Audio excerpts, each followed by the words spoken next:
സ്നേഹപ്പെട്ട എല്ലാവർക്കും ഇതിലേക്ക് സ്വാഗതം. എന്നാൽ നാം പ്രാപിച്ചിരിക്കുന്ന പരിജ്ഞാനം തന്നെ അനുസരിച്ച് നടക്കുക. ഫിലിപ്പിയർ 3:16 വാക്യം. യേശുവിൽ വിശ്വസിക്കുന്നവർ സ്വർഗത്തിൻ്റെ പൗരന്മാരാണ്. അവർ ചുവന്ന വേലിയേറ്റ ആലുകളെപ്പോലെ ഭൂമിയിൽ അലഞ്ഞു തിരിക്കുന്നവരോ ഒഴുകുന്നവരോ ആയി ജീവിക്കുന്നു. പ്രയാസകരമായ സാഹചര്യത്തിൽ നമ്മൾ സുസ്ഥിരമായ പദ്ധതികളെ തടസ്സപ്പെടുത്തുമ്പോൾ ലോകത്തിൻ്റെ വെളിച്ചമായ യേശുവിനെപ്പോലെ പ്രതികരിപ്പാൻ വിശുദ്ധാത്മാവെ പ്രാപ്തരാക്കുന്നു. അങ്ങനെ നമുക്ക് ഇരുട്ടിൽ അവൻ്റെ തിളക്കമാർന്ന സ്വഭാവം പ്രതികരിപ്പാൻ കഴിയും. പൗലോസ് അപ്പോസ്തലൻ്റെ അഭിപ്രായത്തിൽ ക്രിസ്തുമായുള്ള നമ്മുടെ അടുപ്പത്തെയും അവനുള്ള നമ്മുടെ വിശ്വാസത്തെയും ലഭിക്കുന്ന നീതിയെയും കാൾ വിലപ്പെട്ട മറ്റൊന്നുമില്ല. ഫിലിപ്പിയർ 3:8-9 വാക്യം പഠിക്കുമ്പോൾ കൊണ്ട് വേണ്ടി സാധിക്കും. യേശുവിനെ അറിയുന്നതും അവൻ്റെ പുനരുത്ഥാനത്തിൻ്റെ ശക്തിയും നമ്മെ മാറ്റുന്നു. അത് നമ്മുടെ ജീവിതത്തെയും പരിശോധനകൾ നമ്മുടെ ജീവിതത്തെ തടസ്സപ്പെടുത്തുമ്പോൾ നാം പ്രതികരിക്കുന്ന രീതിയും സ്വാധീനിക്കുന്നുവെന്ന് അവൻ തൻ്റെ ജീവിതം തെളിയിച്ചു.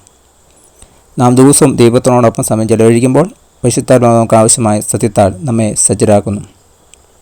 ഈ ഭൂമിയിലെ എല്ലാ വെല്ലുവിളികളും ക്രിസ്തുവിൻ്റെ സ്വഭാവത്തെ പ്രതിഫലിപ്പിക്കുന്ന വിധത്തിൽ നേടാൻ നമ്മെ പ്രാപ്തരാക്കുന്നു. ദൈവം നമ്മെ വീട്ടിലേക്ക് വിളിക്കുകയോ അല്ലെങ്കിൽ വീണ്ടും വരികയോ ചെയ്യുന്ന ദിവസം വരെ ഇരുട്ട് മുറിച്ചുകൊണ്ട് നമുക്ക് ദൈവത്തിൻ്റെ സ്നേഹത്തിൻ്റെ പ്രത്യാശയുടെ വിളക്കുകളാകാം.